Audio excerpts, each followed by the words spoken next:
Hi, I'm Amy Hruska. I'm the research scientist with Underwood and Associates, an ecological restoration company based in Annapolis, Maryland. Thinking back in time, would my high school self be surprised about where I've ended up? Yes, 100%. I left college unsure of what I was going to be doing. I enjoyed my environmental science class senior year of high school, so I thought I'd do my bachelor's in environmental biology, but I really didn't know what that meant. Um, and really, at the end of the day, my backup plan was go to med school.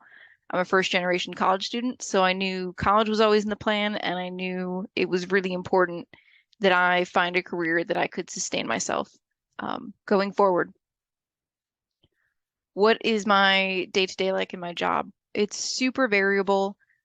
I could be out at a field site monitoring or collecting data. I could be in my office working on data analysis or writing, working on grants with collaborators, which include homeowners associations, community members, state agencies, local agencies like the counties, all kinds of things. I might work with our design and permitting team to come up with monitoring plans for permits or to try and address concerns regulatory agencies have by using literature reviews or science to show why we think something might work one way or another. I might also work with collaborating scientists in a given day to either design new projects or write grants or study our field sites. And finally, working with students, mentoring students, interns, having them work on our projects, but also get the career development that they need. So lots of different things. I love them all. They're really the best parts of my job, that it's variable and that I get to work with so many amazing people.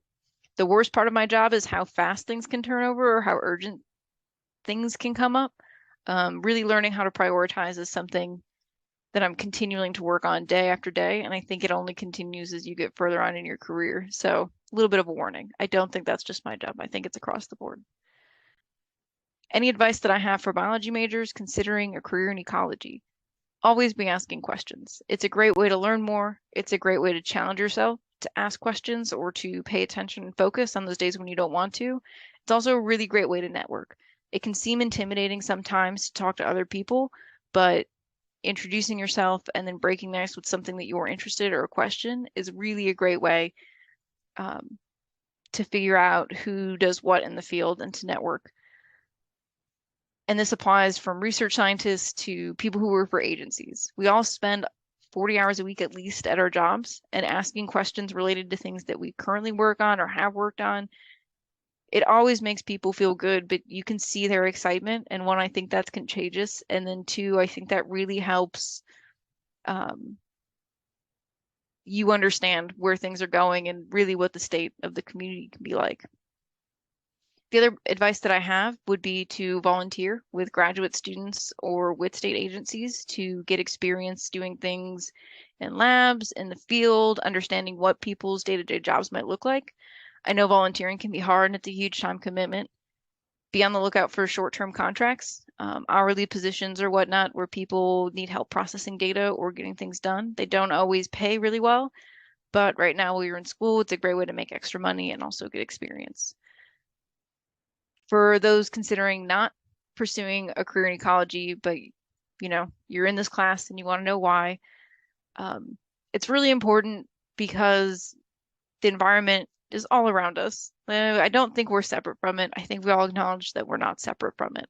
And it really influences a lot of what happens in the world, whether we admit it or not. And I think looking at things like climate change and sea level rise is a great way to see how we're really challenged at the infrastructure level of dealing with our environmental impacts on a very large scale. But this also goes at a local scale. When we've urbanized places, we're dealing with stormwater and we're dealing with sediments and nutrients and loss of habitat and all of these things that that could equal a loss of pollinators for gardens, or it's equaling to no fish for fishermen to fish. So it impacts careers and livelihoods across the landscape, even if we don't think it does.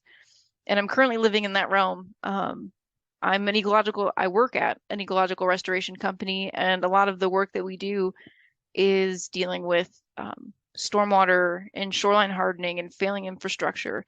And the reason that we go the ecological restoration route is because nature-based solutions are coming out on top when it comes to not only being flexible and regenerative for dealing with the uncertainty of the environment, but also for providing for us either places to recreate or places where fish can spawn so we can have fishermen, can have fish, um, all kinds of things. So paying attention to ecology now can provide foresight in the future that we didn't have 50 years ago. And even 50 years from now, we'll probably think that it wasn't enough. So we should really get started on that. So if you're not paying attention, you're not thinking about it now, trust me, it does matter, even if you're outside the field. If you are planning to be a doctor, disease ecology is huge. It's not just about trying to find the medicine or the cure, but understanding how it got to be the way that it is really important for preventative measures. So think about it. Um, yeah, and if you have any questions, feel free to reach out to me. My email is amy, A-M-Y, at ecosystemrestoration.com, and I'm always happy to talk. And if you have those questions or want to know more about what I do, I'm happy to answer them.